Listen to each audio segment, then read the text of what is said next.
Šodien mums otrā nakts, kad -2 grādi bija, vai -3 grādi bija naktī. Iesim apskatīties, kā izskatās dārzi, bet intereses pēc samērīsim, cik ir zemē grādi, cik ir uz virsmas.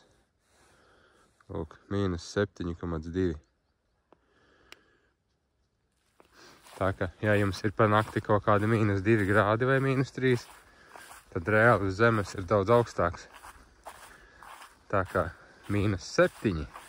Es negaidīju, ja godīgi, šādu rezultātu arī. Tā jāapstāsta, cik ir uz pašiem kabačiem un ķirbiem, piemēram. Tā, mēs esam pie mūsu dobas, augstinātās dobas, un pamērīsim temperatūru uz lapām un uz kabača. Miniet, cik būs?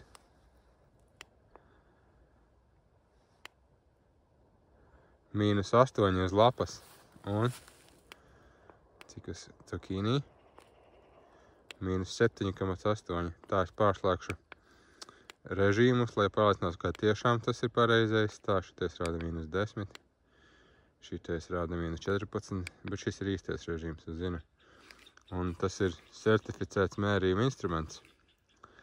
Tā ka, draugi, vasara ir beigusies. Dārza sezona ir beigusies, bet vasara ir beigusies pat īsti nesākoties.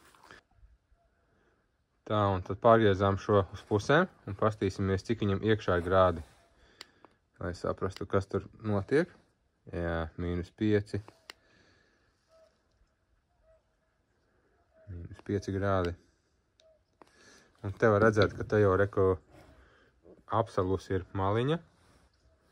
Reku maliņa ir apsalusi tā augšējā, šī vēl ne, bet reku augšējā ir apsalusi, jā. Un iekšā pašā